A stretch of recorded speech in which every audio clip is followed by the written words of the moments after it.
Olá, tudo bem? Estamos aqui mais uma vez agora com o Inove P2C, o podcast que busca a relação perfeita entre empresa e consumidor. Como se fosse a batida perfeita, a onda perfeita. A gente busca aqui no mundo corporativo integrar essas vibrações, né? Esses sentimentos. Então hoje aqui, de uma forma muito especial, né? Muito cativante e muito instigante, a gente recebe aqui, com toda a honra, uma pessoa que tem uma expertise fora de série, fora do comum e vai trazer para a gente um conhecimento muito agregador, que é o Edgar Miguel. Bem-vindo, Edgar. Muito obrigado pela disponibilidade, pela capacidade caridosa de estar aqui hoje conosco. Muito obrigado. Eu que agradeço o convite, Ramírez. É uma honra estar aqui. Agradeço pela sua generosidade para comigo. E eu acho que eu vim aqui para aprender, antes de tudo. Então, agradeço essa oportunidade. Nossa, faz jus, faz jus. Eu costumo dizer, inclusive em sala de aula, né, que eu também venho da sala de aula, que eu só saio satisfeito da sala de aula. A satisfação é o mínimo possível que a gente faz no momento da aprendizagem. E eu sinto que ensinei quando eu percebi que aprendi.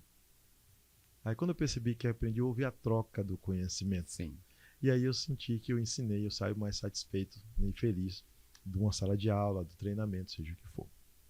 Bom, Edgar, eu gostaria de apresentar você, mas eu acredito que não tem melhor pessoa no mundo para apresentar você do que você mesmo. Então vou pedir a você que se apresente aqui, fique à vontade, você está em casa. Muito obrigado. Bem, é duro se apresentar, sabe, Ramírez? Si Mas mesmo. assim, pensando no passado, já fui empresário algumas vezes, já empreendi algumas vezes, sou originalmente da área de tecnologia, e dentro dessa área fui professor aqui da Unesp, algumas décadas atrás, mas eu percebi que ao longo dessa trajetória eu fui me afastando da tecnologia em si, porque a minha atração pelas pessoas foi Mais forte. muito automática, foi assim, imperceptível às vezes, né? E aí acabei indo para a área comercial, para a área de gestão, e as questões tecnológicas ficaram mais na questão conceitual, né, na questão como ferramenta e não como atividade realmente do meu dia a dia. Com isso, acabei adquirindo bons conhecimentos em relação às pessoas, em relação às questões do empreendedorismo e também do empresário, né, das suas dificuldades, das suas características. Mas sempre atrás do empresário tem a pessoa, né, a pessoa humana, como dizem. Isso. E por fim, há um ano atrás, acabei me formando, fui à graduação novamente e me formei na psicologia, né? Aí adentrando profundamente na questão da pessoa mesmo, né? E tem sido uma jornada, a partir de um ano para cá, Imagino. fascinante, de fato fascinante. Hoje sou também psicólogo clínico e aí misturo tudo isso. Olha que legal, que mistura bacana, né? Você conseguir trabalhar na seara humana, né, profundamente.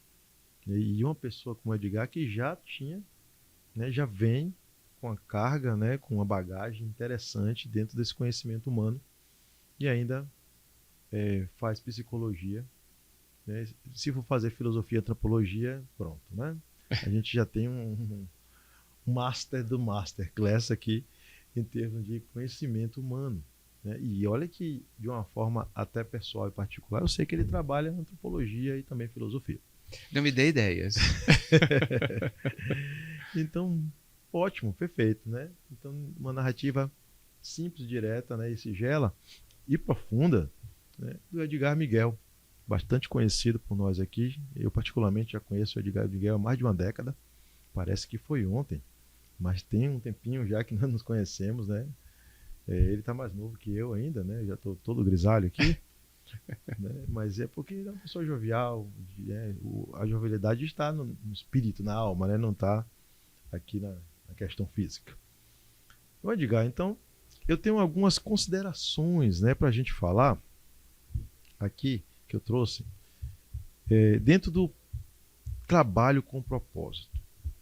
E é uma coisa que eu sei que eu ouvi já da sua boca sair essa palavra propósito. Inclusive, você foi um dos grandes incentivadores das minhas pesquisas dentro desse contexto de propósito dentro do mundo corporativo. Propósito dentro do empreendedorismo. A gente fez parte até de um grupo empreendedor, alguns tempos atrás, que pregava muito esse empreender com propósito. Sim.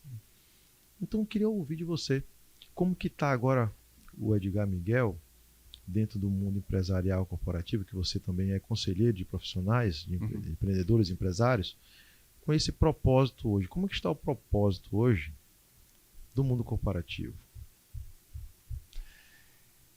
Eu acho que a gente sempre precisa lembrar que o mundo corporativo está, ao mesmo tempo, em vários estágios, né?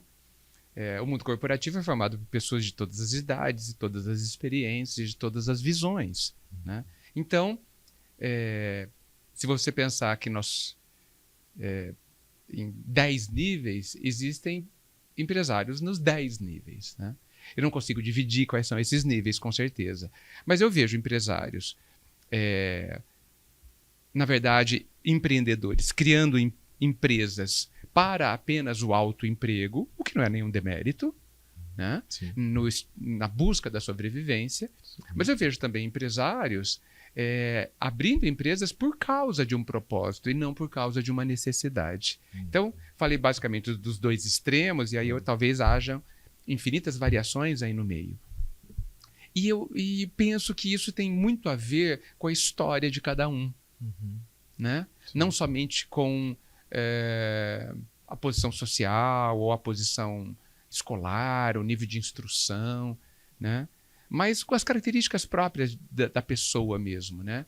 Claro que a trajetória da pessoa ao longo do tempo, a sua própria família, etc., tudo isso influencia fortemente, porque você mais do que eu sabe a importância desse legado, né? Mas o mais interessante é que existem pessoas, por exemplo, como você e com outros, felizmente, não somente você, mas muitos, né, que atuam nessa questão, alertando aqueles que não têm clareza sobre a importância do propósito, trazendo cursos ou palestras ou dentro das empresas, incentivando que esse tema seja cada vez mais colocado, não somente para o empresário, mas para cada um que compõe a empresa. Sim. Né? Eu acho insuficiente que apenas o dono da empresa tenha um propósito. Acho que todo mundo ali tem que ter. Né? É muito interessante, porque você me faz lembrar que eu tenho a ideia de que uma empresa é como um avião, sabe? Que vai para um lugar. Ela tem, portanto, um propósito. Né? E aí todo mundo em volta, por exemplo, os funcionários, né, deveriam, penso eu, perguntar para onde esse avião vai. Qual o destino dele? Qual o destino dele? Digamos que eu vou para Salvador. Ótimo. Né? Eu quero ir para Porto Seguro. Está na linha, né? Está no caminho. Né? Eu vou descer antes de Salvador. Exato. Ótimo. Então eu subo nesse avião. Eu entro nessa empresa. Por quê? Porque o propósito da empresa atende ao meu propósito. Sim. Né? E é claro que se o avião de repente resolver mudar de destino, ir para BH, por exemplo, talvez eu queira descer antes. E eu acho isso muito natural, muito perfeito. Natural. A grande questão é se todo mundo, se o empresário declara o seu propósito, declara, explora, isso. Né? E se cada um dos funcionários, dos presentes nessa empresa, sabem dos seus propósitos e está interessado em saber o propósito da empresa. Muitas vezes eu vejo que falta tudo isso. Sim. Verdade. E você tocou num ponto agora que é uma ferida até hoje em muitos setores, em muitos segmentos. Né? A gente falando aqui de áreas da economia, como temos o agronegócio, temos a indústria, temos o comércio. Missão, visão, valores, que é o básico de um plano de negócio, por exemplo. Tem empresas que estão rodando aí há mais de décadas sem plano de negócio. Sem missão também. Exato. Então, para você ter uma missão, sem fazer um plano de negócio, não faz muito sentido. Então, o plano de negócio vai estruturar tudo isso. Missão, visão, valores. É como você falou, é um avião sem motor, digamos assim. Né? Ele vai planar conforme o vento. Sim. É um planador. Ele não tem destino. Não tem destino. Se um vento for muito forte, ele não vai conseguir ter roteiro, né? Para colocar o seu radar dentro da perspectiva de chegar ao seu destino. Eu gosto de parafrasear Alice no País das Maravilhas. Né? Perfeito. Aquele momento lá do gato, que aí Alice para na bifurcação e pergunta ao gato, né? Qual lugar que eu devo ir? E o gato fala, mas você quer ir para onde? Eu não sei para onde quer ir. O gato responde, para quem não sabe para onde vai, qualquer caminho serve. E existe justamente essa bifurcação. Qual o caminho que você quer? É o caminho largo e fácil, da facilidade? É o caminho estreito, difícil e edificante? Existem dois caminhos. Sim. Né? Todo mundo sabe que existem dois caminhos. Independente do mundo particular ou empresarial, a gente sabe que existem esses caminhos. E é importante ter esse resgate desses caminhos que nós conhecemos e de alguma forma poder ser implantado no mundo empresarial. Porque é uma coisa real. Né? Não é uma coisa mística mais. Não. A gente já passamos da hora já de trabalhar isso para que nossa cultura e clima melhore. Que uma pessoa trabalhe numa empresa feliz. Né? O SBT, tem um exemplo aqui do SBT, não patrocina nosso podcast ainda. Mas quem sabe, né? Ele vendo alguma coisa aí, os descendentes, né? Do grande Silvio Santos aí, que deixou um legado interessante, né? Pra gente, por diversos motivos. Aí colocou lá, lugar de gente feliz. Eu achei sensacional essa sacada. Eu já vinha trabalhando, estudando aquela competência de autossuperação que nós já conversamos a respeito. Eu falei, isso é fantástico. E hoje, inclusive, está repercutindo isso. Tem atores e pessoas que querem trabalhar no SBT ao invés de trabalhar na Globo, digamos assim, que é outra que também não tá patrocinando aqui, mas estamos citando aqui como cases. Né? São duas empresas televisivas de grande porte que abarcam a maioria do público, né? da televisão aberta, da TV aberta. E tem gente que prefere ir para o SBT. Talvez por essa narrativa, talvez essa própria narrativa criou um clima, uma cultura dentro da sua...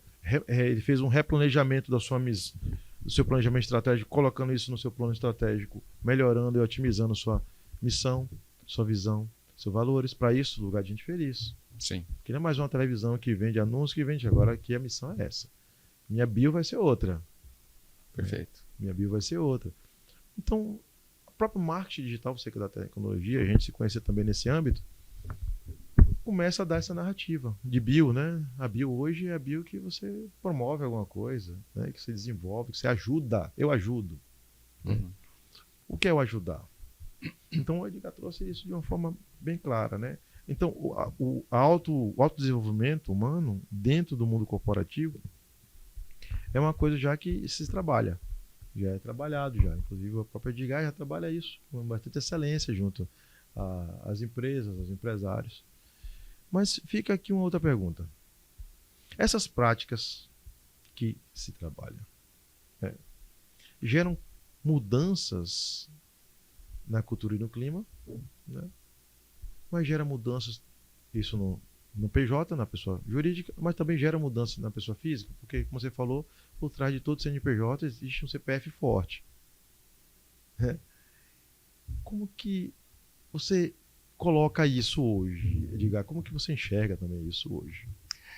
Ramires, eu vou tão fundo nessa questão de que, para mim, o PJ não existe. Aliás, ele é uma abstração mesmo, né?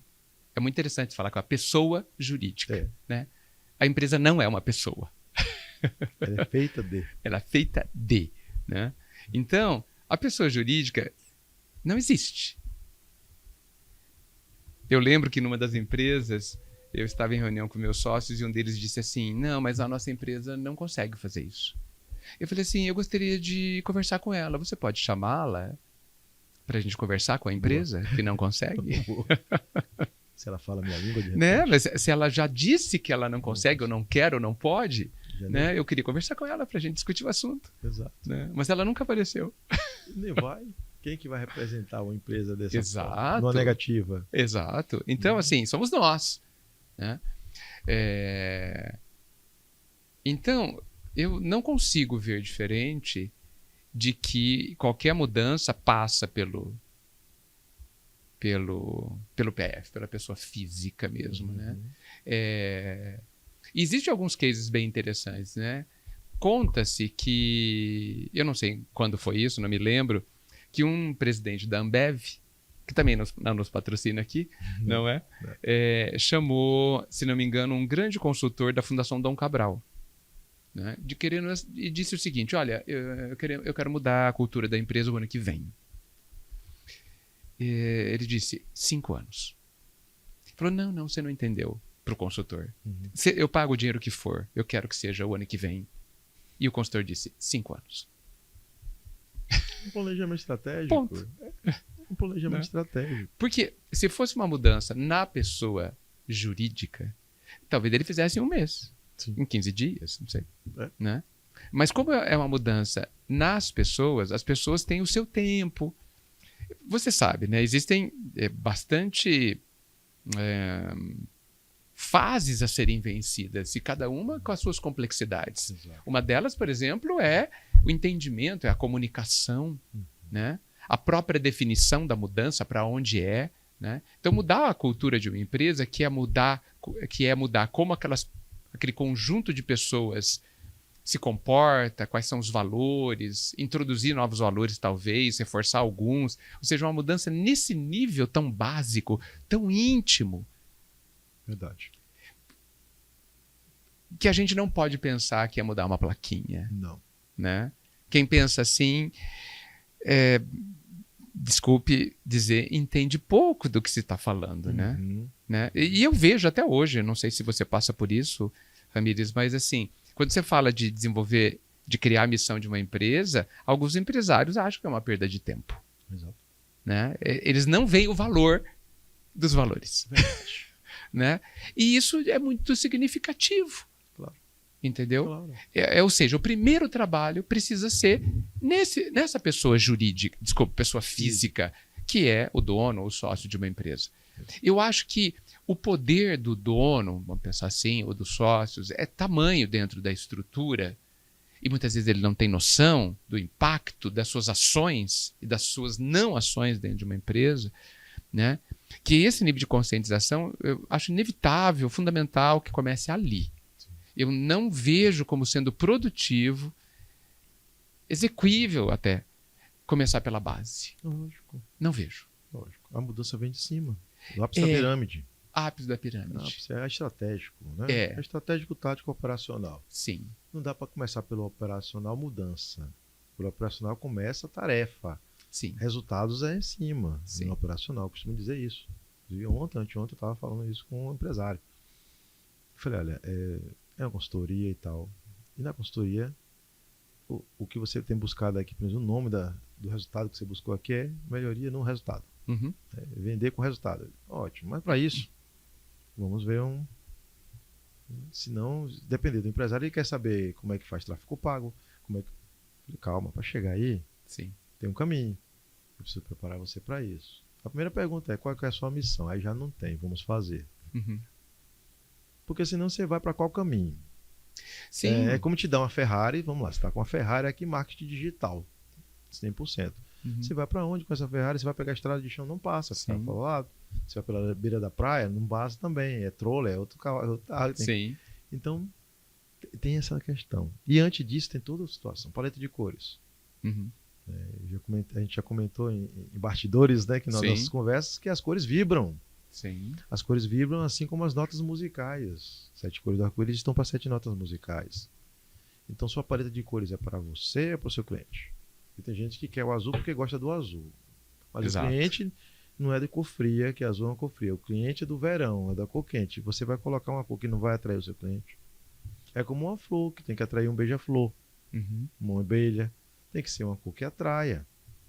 Dificilmente você vê flores com cores frias atraindo mais do que com cores quentes. Veja, esse é um tipo de camada, né? Porque são camadas. Né? Esse é um nível de camada praticamente esquecida para a maioria dos empresários. Absolutamente esquecida. Se o marketing não trouxer isso, né, na definição de uma logomarca, por exemplo, né, que entendeu o negócio, né, certo? Isso. Entendeu onde ele quer chegar, que muitas vezes ele não sabe nem dizer, né? o marketing vai errar nas cores, Isso. por exemplo, né? Muitas vezes o marketing nem Não tem esse conhecimento não tem nem coragem de entrar nesse assunto com o empresário, né? Percebendo talvez o nível de pressa que ele tem. O marketing faz o trabalho dele, coloca a cor correta muitas vezes, né? Espero que sim, né? E a coisa vai bem, né? Mas por conta dessa camada de conhecimento que muitas vezes o marketing tem. Né? E aí, Ramírez, sabe o que eu penso? Eu acho muito difícil que o empresário saiba de tudo que ele precisa saber. Muito difícil. Não vai. Não dá. Ele precisa terceirizar, automatizar o que ele não consegue terceirizar e o resto terceirizar e focar no resultado. Exato. Mas aí eu vejo uma outra questão também, eu não sei se você também percebe isso. Muitos empresários com pouquíssima humildade para reconhecer que não sabe. Não sabe. Aliás, ele nem sabe o que não sabe. Essa questão da paleta de cores, por exemplo, está completamente fora do radar. Exato. Criaram um modismo, um achismo dentro da questão da paleta de cores. Inclusive, a gente ainda coloca na pele. Mas a pele do seu cliente é igual à sua? Para você fazer sua paleta de cores? Então? Quem é que você quer atrair? Você mesmo? Se você for vender para você mesmo, tá certo. Não, vou vender só para mim, eu que vou comprar meus produtos, tal, certo. Eu apoio e ainda ajudo a divulgar. Pode mandar para mim um link que eu divulgo. Mas se você tem um cliente, você puxou seu público-alvo, fez uma pesquisa de marketing séria.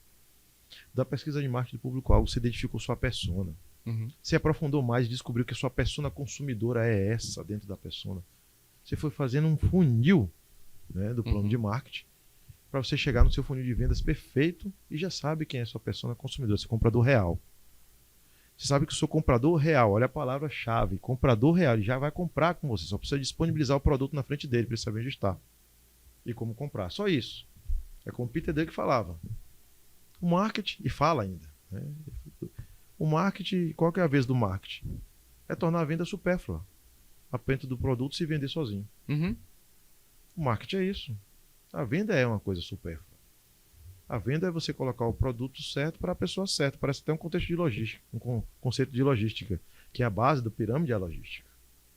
Então a base é a logística, o tático é o marketing e o estratégico é gestão, finanças e marketing estratégico. Marketing de planejamento estratégico. Onde é que o empresário tem que estar? No tático, onde ele pode terceirizar? Ou no operacional, onde ele pode automatizar?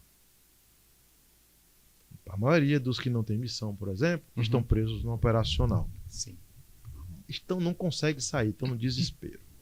Sim. Meu amigo diga, quando eu lanço para alguns empresários, a gente vai fazer alguma consultoria, né, e começa a bater um desespero. Porque os empresários que buscam consultoria é o pessoal 60 a mais, é a geração baby boomer, né, que já está pensando já em desacelerar. Aí eu falo, olha, pelas minhas pesquisas, pelas minhas andanças, pelos meus estudos, que ainda eu acredito que são poucos, tem que se intensificar mais, mas eu estudei uma quantidade razoável para poder falar alguma coisa útil. Existem 3 caminhos para a empresa. Ele fala, mas para onde que vai minha empresa? Só tem 3 destinos da sua empresa. Qualquer empresa, de modo geral. Existem outros, mas os principais 3 são esses. Ou a empresa fecha, né? Ele desistiu de empresariar, vou ser CLT novamente, ou quebrou. Fecha. Ou a empresa sobe, cresce, fica bom, franquia, alguma coisa, ele vende, ou fecha, ou vende, ou prepara a sucessão. É 3 caminhos. Eu não vejo outros caminhos. Mas, em termos de Pareto, 80-20, mas principais caminhos são esses aqui. Aí, a empresa não fechou, porque está vendendo, não sabe como mais está. A empresa não vendeu, porque ficou bom, o empresário viu que dava para comprar e queria melhorar, deu oferta para comprar, não vendo. Aqui eu comecei do zero, tem aquela nostalgia. E o herdeiro não é sucessor, que nem todo herdeiro é sucessor. O filho não quer ir para a empresa, o filho quer outra coisa, o filho quer filosofia, o filho quer esporte, não quer mexer com a empresa. O que o empresário vai fazer? Ficar desesperado primeiro, porque não criou um clima, uma cultura empresarial dentro da vibração da missão que ele gostaria que fosse, para que o seu melhor gerente, o melhor diretor fosse se tornar um potencial sócio e sucedê-lo, para que a empresa continue. O clima está ruim, o empresário, o sócio, se é sócio ou se é empregado, gerente, não pode demitir porque está desde o começo, ele não quer demitir porque não quer pagar a indenização, vai ter que deixar a parte para a empresa, no final ele vai acabar ficando com a empresa e pode até fechar a empresa dele. Uhum. E não é o que ele queria, se tivesse de fechar, ele tinha fechado, era a primeira opção. Sim. Então, estamos entrando hoje no lapso da sucessão. A geração Baby Boomer, que não conseguiu preparar a geração X nem Y, e que estão entrando, inclusive, em conflito corporativo de entendimento, de falta de empatia com a geração Z. Sem dúvida. A geração Z não é um problema. O problema é não saber entendê-los. Sem dúvida. Não saber. E não querer saber, que é pior ainda. Sim. Existe caminho para saber. Temos aqui o psicólogo, Dr. Edgar Miguel. Pode lhe ajudar com isso, inclusive. A entender, já que você tem algum tipo de... Então aqui, meu caro ouvinte e audiência, a gente fala francamente, como amigo. Amigo fala a verdade, francamente. Não é para fazer carinhos, florear onde não existe flores. Mas que sinta-se pelo menos o aroma dessas flores brotando dos jardins que vão ficar em volta da sua empresa assim que você plantar com propósito. Você não vai poder plantar hoje para colher amanhã. É aquele empreendedorismo de agricultor que a gente pregava, né? Sim. E prega. Sim, prega. E prega. Então você precisa de um período. Né? Como ele falou, 5 anos, fazer um planejamento estratégico. Né? Dependendo do porte da empresa, pode variar de 3 a 5, pode que de modo geral são 5 anos. Um plano de marketing são 3 anos. Você implanta e planeja. O plano de negócio você faz antes de começar a empresa. Se possível. Né? Se já começou e não fez, faz logo. Faz logo. O plano de vendas tem que estar pronto assim que a empresa abrir. Sim. O plano de vendas ele serve de base para o plano de marketing. O plano de negócio, inclusive, pode evitar que você abra a empresa. Exato. A empresa que era errada, que não era o segmento que deveria abrir. Sim. Né? Poderia fechar em pouco tempo, Sim. Quebrar. Sim. Pior que tem. Consumir recursos preciosos que não vão voltar. Exato. Geralmente familiares, né? Sim. Os recursos Exato. que de onde vêm. Exato. Veja, são ferramentas antiquíssimas já, né? Exato. Inclusive o plano de negócio, para quem não sabe, vou deixar aqui essa dica interessante, para que você consiga um empréstimo valoroso no banco, é um documento pré-requisito. O banco não vai liberar, né? Tem bancos aí que colocam como primordial, nem começa a conversar com você se você não tiver um plano de negócio. Ele vai falar, eu vou emprestar para a sua empresa, você tem alguma direção certa para devolver esse dinheiro? E o banco está certo. Essa consideração que você tem com o banco, você deveria ter a mesma com o seu cliente. Consigo mesmo? E consigo primeiramente, primordialmente, porque sem você não vai ter empresa, não tem cliente, não tem ninguém. Então consigo mesmo primeiro, para que você possa entregar ao cliente aquilo que você entregou para si. Como que você vai tratar o cliente bem, como você gostaria de ser tratado, se você não conhece a si mesmo, conhece a ti mesmo, para poder amar o próximo como a si mesmo. Como que você vai amar o próximo a si mesmo se não conhece a ti mesmo? Como você vai atender o cliente, como gostaria de ser atendido, se você ainda não se atende dentro da conformidade que você deseja. Então o plano de negócio é muito interessante.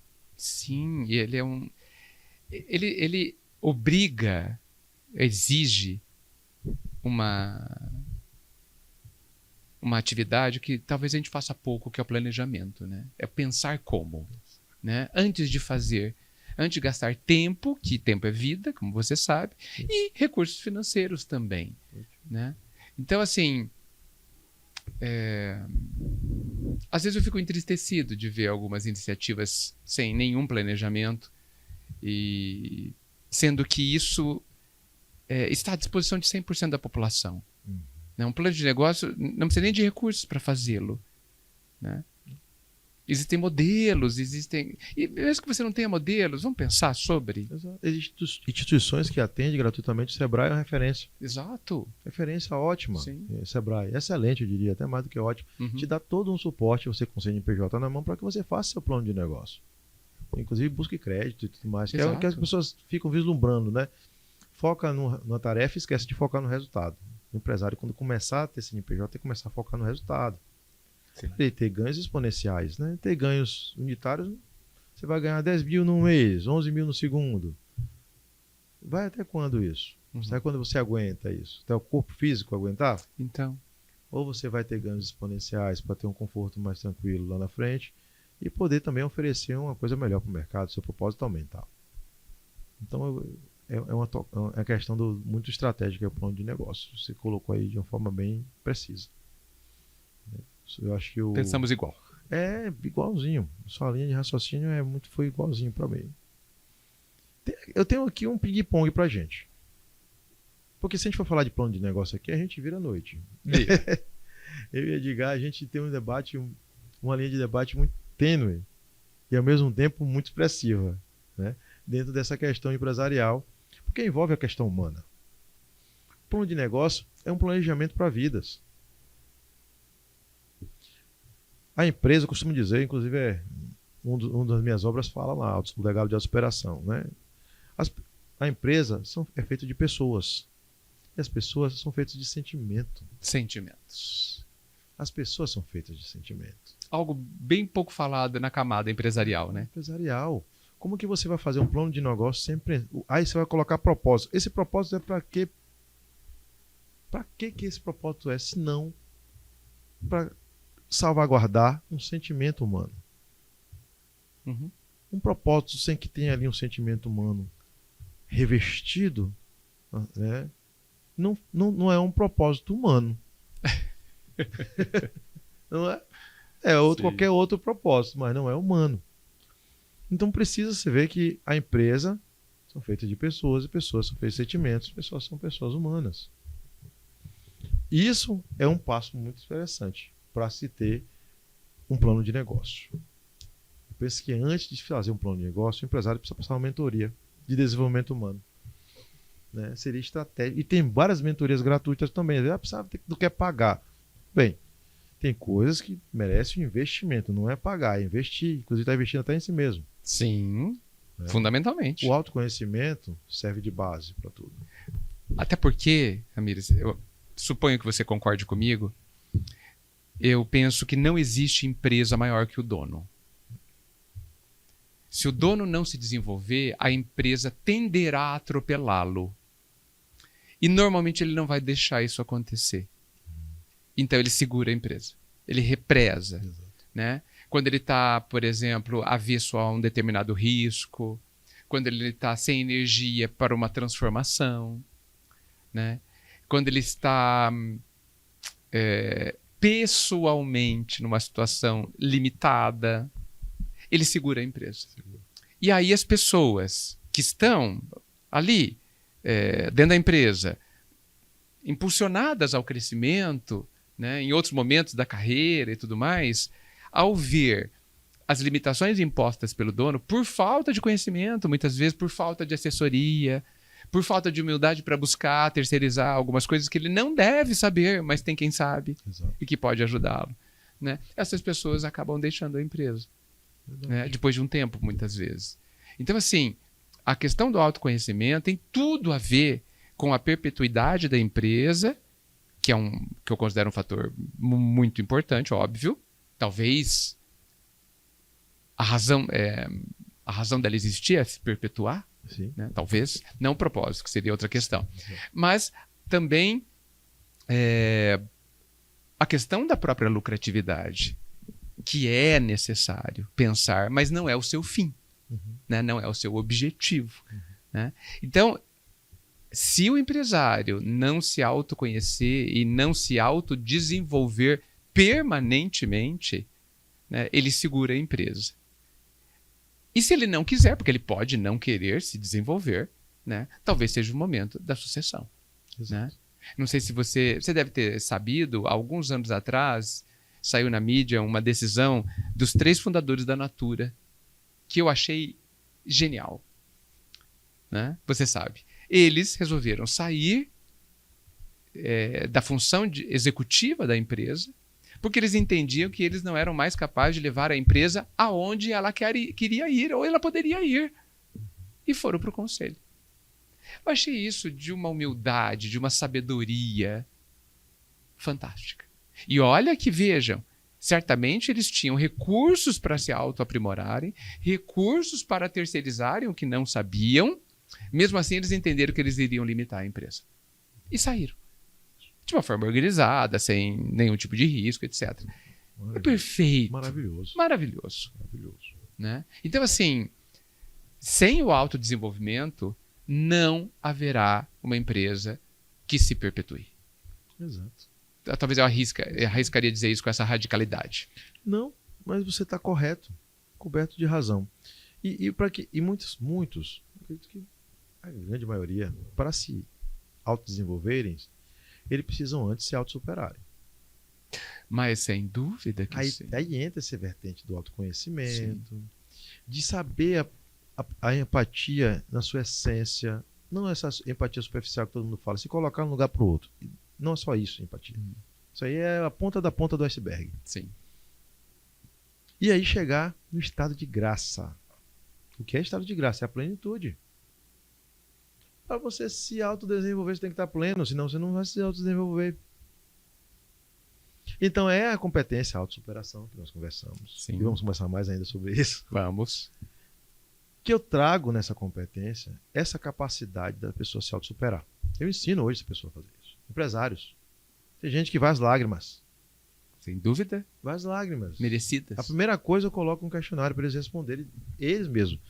Aí qual a resposta certa? Não tem a resposta certa. A resposta é que está dentro do que você acredita que está a sua maneira hoje. Porque o ser humano, ele não pode ser julgado pelo que ele é, mas pelo que ele faz. E não estou falando de julgamento só negativo, estou falando de julgamento positivo. Julgar a pessoa boa, julgar a pessoa ótima, isso é um julgamento também. Então é a atitude da pessoa que vai fazer com que ela tenha um nível qualitativo. Que seja aferida ali uma qualidade. Se a pessoa é boa, ruim, isso é qualidade. Ninguém vai falar uma qualidade pensando, raciocinando cerebralmente. Com o cérebro. É aqui, ó, pensando no coração. Você vai experimentar uma comida, aquela comida está ruim, ou está péssima, você vai dizer que está ótima? Por mais que você fale, mas sua expressão facial vai denunciar, em algum momento você vai denunciar. E a autossuperação ela tem esse estudo. Esse estudo, inclusive, da frequência, da energia humana. Né? O mundo empresarial tem que se apoderar desses conhecimentos urgentemente para poder tratar melhor as pessoas. E a si mesmo. E a si mesmo. Porque, como o Edgar muito colocou aqui, a empresa nunca vai ser maior do que a pessoa. E a primeira pessoa da empresa é o dono. É o fundador, o embaixador, ele é a primeira pessoa. O clima organizacional, o clima e cultura que está hoje uma loucura nas empresas, que o dono fica preocupado que está assim, está assado. É ele que vibra essa energia para que os funcionários entrem no clima e na cultura que está, que ele não está gostando. E aí se projeta no seu comportamento, nas suas ações, nas suas falas. Isso aí é neurociência, é física quântica. Né? Que o pessoal tem medo de colocar a palavra espiritualidade dentro do contexto empresarial, que eu acho uma bobagem. E todo mundo ali tem uma alma. Se tem uma alma, tem um espírito. Aí é outra. Então é uma outra conversa, um outro momento, né? Mas que é válido se pensar, né? Começar a se pensar nesse caminho. Porque é um ser humano que está ali. O ser humano você só consegue engajar ele se você tocar na alma dele. Sem dúvida. Se você não tocar na alma do ser humano, você não engaja, você não vende, você não vai persuadir ele, não vai mudar a mentalidade dele. Então, é sensibilidade de alma, né? Para que a pessoa tenha a sua naturalidade. Então, isso que o Edgar colocou é maravilhoso. É o ser humano. O dono é a primeira pessoa da empresa. A empresa é feita de pessoas. O dono é a primeira pessoa da empresa. E é a mais influente. É a mais influente. Tudo gira em torno da energia do dono. Sim. Tudo gira em torno da energia do dono. Se o dono tiver... Como o Edgar falou, se o dono sair... Tem empresas que o dono sai e a empresa cai. Eu vou dar um exemplo aqui. A WhatsApp. Do Flávio Augusto. Ele vendeu a WhatsApp por um preço bom, né? Levantou, vendeu por preço bom. Saiu, vendeu a empresa. Foi com o Orlando City, né? O time de futebol, de soccer no caso, né? Americano. Levantou o time. Mas ele levantou a empresa que fez o mundo empresarial dele, e ele ficou. A empresa começou a cair. Começou a perder valor. Valor de mercado. E esse valor de mercado junto com o preço. Começou a ficar mais barata. Falando se ele cresceu, ele falou, meu negócio não é futebol, vendeu, vamos botar aproximadamente aí 3 vezes mais do que ele comprou, e a empresa que ele vendeu 3 vezes mais, caiu 3 vezes mais, ele comprou 3 vezes menos, de novo, e levantou de novo a WhatsApp. Então quem sabe faz quantas vezes necessário for. Sim. Então não é uma coisa que... É o dono. Ele era o símbolo da WhatsApp. Nós temos diversas empresas aqui que começou também a cair. A Globo é um exemplo. O SBT está na mira aí, vamos ver o que vai acontecer. Vamos ver. Ou seja, você está dizendo, né? Eu interpretaria. Ele é a alma da empresa. Ele é a alma da empresa. O Edgar colocou isso de uma forma muito assertiva aqui. É a alma da empresa. Só que essa alma da empresa, ela pode compartilhar o sentimento com outras almas. E se todas as almas estiverem na mesma vibração que essa alma está vibrando, a empresa se perpetua. Tem pessoas hoje que têm o sobrenome e a empresa. Uhum. É fulano do correio. É ciclano da telefônica, que não existe mais, né? Que agora é outro, não sei se é a Telemar ou outra empresa. Ou o Vivo. Uhum. Então, as pessoas vão virando sobrenome da empresa. Então, de uma forma muito assertiva, o Edgar colocou isso aqui. Ô Edgar, eu gostaria muito, mas muito que a gente tivesse em 24 horas para falar aqui. Que é pouco, seria pouco. Mas a gente não tem. Mas um pouquinho, a sua gotinha no incêndio, né, e apagar esse fogaréu e ajudar o mundo empresarial, principalmente essa parte B2C, que a gente pensa muito na parte do comércio. Sim. Que é uma parte que precisa mesmo de suporte, de apoio, de conhecimento. As pessoas do comércio, os empresários são guerreiros de fato, né? São desbravadores. O comércio foi pelo negócio que começou no mundo com permuta, né? Escambo e tudo mais. E o comércio não pode parar. O varejo não pode parar. É um bordão meu quando eu faço alguns treinamentos para o varejo. O varejo não pode parar. O varejo é que faz toda a engrenagem do agronegócio produzir a matéria-prima, essa matéria-prima ser transformada em produto pela indústria, e essa indústria vender para o comércio, e o comércio disseminar satisfação, né, pelo varejo, com as pessoas, né, consumidores finais. Os consumidores esperam isso. Edgar, eu gostaria de que você aqui fizesse suas considerações sobre esse contexto hoje, principalmente do comércio. Né? Como é que o comércio pode encontrar um caminho, né, razoável para reverter essa questão do crime da cultura empresarial, que eles têm encontrado dificuldade. Da situação de turnover, que se tornou um problema sério hoje. Né? Então, o turnover está se tornando um problema sério. E como que vai ser melhor o acolhimento da geração Z para essa questão. Né? É uma tríade difícil, mas você tem capacidade. Poxa vida.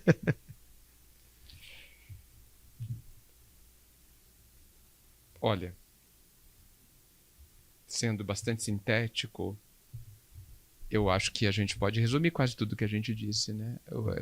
Acho que para essa resposta a gente já colocou, para essa pergunta a gente já colocou as respostas aí durante o que conversamos. O empresariado lida com a última milha, né, do processo, né? Que é o consumidor final, né? Ele precisa entendê-lo.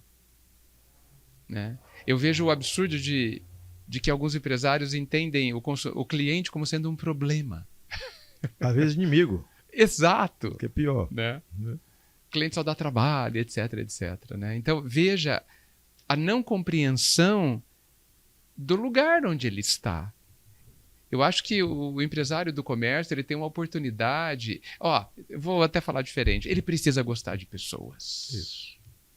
A palavra chama ele precisa gostar de pessoas como gostavam aqueles, nem sei se existem mais, aqueles pequenos e antigos negócios de balcão, isso, né? Onde o dono atendia cada cliente. A quitandinha da esquina. Exato. Né? Que sabia o nome, que tinha o CRM na cabeça, que conhecia a família. Anotava no prego. A senhora não comprou isso ainda, hoje ela está precisando, já está aqui, inclusive. Ele lembrava da lista de compras dos clientes. Sim. Ou seja, ali já estavam em andamento os conceitos que a gente estruturou depois, e a gente fala de logística, fala de CRM, e fala de cliente real, etc. Tudo isso foi sistematizado, o que é ótimo, né? Mas que eles já sabiam inconscientemente, empiricamente. Né? Então, assim, numa super síntese, Ramírez, o comércio, o empresário do comércio precisa olhar para a pessoa para que estenda a mão, de certa forma, a essa pessoa, entenda essa pessoa. Essa outra pessoa chega ali, ela chega por necessidade. Exato. Ela necessita de algo que tomara que você tenha, né? Olha, um conceito talvez inicial de solidariedade ali, né? Verdade. O comércio, ele foi logo depois do feudalismo, né? Ele abriu o mundo, Isso. né? Num outro nível, né? A Rota da Seda, tudo exatamente, e se mantém até hoje. Então, ela é de uma importância brutal, Exato. mas é preciso que a gente utilize os conhecimentos já existentes, já sistematizados, para a gente aprimorar isso, ele cumprir o seu objetivo, ele cumprir o seu propósito, tendo lucro, sobrevivendo, se perpetuando. Verdade. Diga, completo como sempre, né? Obrigado. Muito obrigado. Bom, chegamos aqui a mais um fim de um episódio fascinante aqui. Olha que conversa rápida e fascinante, né? E ficou com aquele gostinho de quero mais. Então, o Edgar possivelmente volte, né? Com muito prazer. Então, aproveitem aqui, entrem nas redes sociais aqui do Edgar, @edgarmiguel.com.br. Olha que inovador que ele é, né? Como ele colocou o arroba dele. Ou seja, o arroba dele já é uma chamada para o site, ele está certo, CTA para lá, Call to Action. É no site ali que você tem o seu solo próprio. Não plante em terreno alugado e nem construa em terreno alugado, é no seu site. Você entendeu. Então, www.edgar.com.br, você encontra lá tudo necessário pelo nosso grande Edgar aqui. E também acesse aqui nosso i9 B2C no YouTube. Tem outros episódios muito interessantes aí que vale a pena olhar também. E segue a gente lá, a empresa Salciano Company, @Salciano Company no Instagram e também salciano.com.br, o site. Estou seguindo o mestre, né? Plantando em solo próprio. E a gente está lá à disposição. Muito obrigado e até a próxima. Muito obrigado, Edgar. Muito obrigado a todos.